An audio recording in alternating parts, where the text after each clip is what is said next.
There are couples you look at and immediately think, yes, those two make sense together. And then there are those who make you raise an eyebrow, lean in a little closer and wonder how two people who are so different not only manage to fall in love, but also succeed in sharing the same bathroom without causing a diplomatic incident. Astrology, fortunately, has room for them too, because the most unconventional zodiac relationships are often not the easiest ones, but they are the ones that smell like change before the door has even opened. I am Vasilios Takos, and as an astrologer and astrology teacher, I have learned to treat the phrase, "these two signs are not compatible," with considerable caution. Real synastry is far more complex than simply comparing two zodiac signs. Even so, there are combinations that by their very nature seem to speak entirely different languages. And that is precisely where things get interesting. Because what happens when one person says, "Come on, let's feel it," and the other replies, "I'd like a chart first."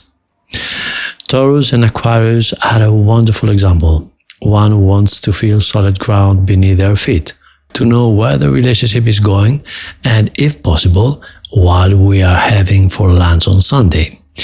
The other needs air, freedom, and enough space to change even the definition of the relationship while you thought you were discussing curtains. And yet, the union can prove fascinating.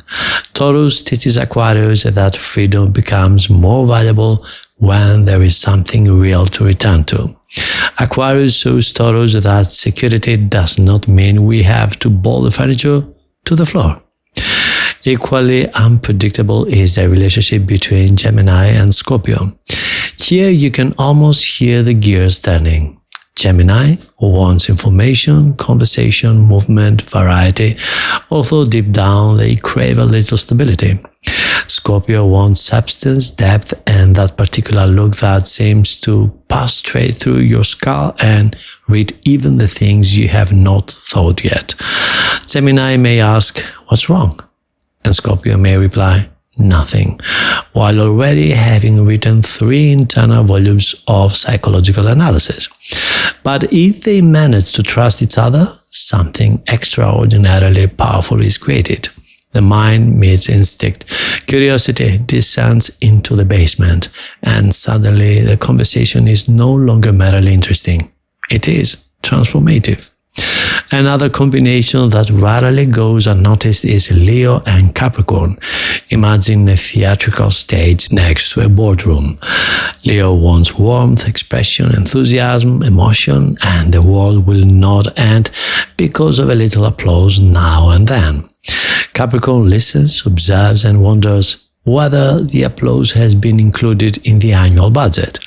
And yet, both respect strength, dignity, and personal achievement. If they stop competing over who gets to hold the steering wheel, they can build a relationship with both sparks and endurance, like champagne inside a safe. Strange, yes, effective, more than you might imagine. The meeting of Virgo and Sagittarius can be just as interesting. One notices the details, the other sees the horizon. Virgo wants to know whether you packed the charger, the ticket, and the toothbrush. Sagittarius believes those are details the universe itself will sort out.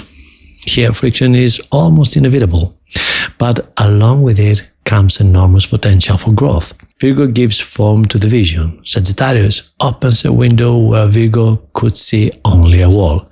The question is whether they can truly listen to one another without constantly trying to correct their differences. And that ultimately is the secret of unconventional relationships. They do not work because the differences disappear. They work when the differences acquire meaning. Sometimes the greatest attraction is born precisely at the point where something inside us whispers, "This is unfamiliar." That is where the challenge appears. Then curiosity, and if there is maturity, tenderness may follow. And remember, my only official TikTok profile is @vasilios.takos.astrology without hyphens, underscores in between or at the end. Anything else, no matter how similar it may look, is not mine. So perhaps the most interesting relationship is not always the one that flows like a calm river. Perhaps it is the one that changes the way you see, hear, and feel the world. The one that at first smells a little like a storm, but afterward leaves something clean and new in the air. Because after all, who said that great love has to follow the instruction manual? Start this video with your most unconventional relationship.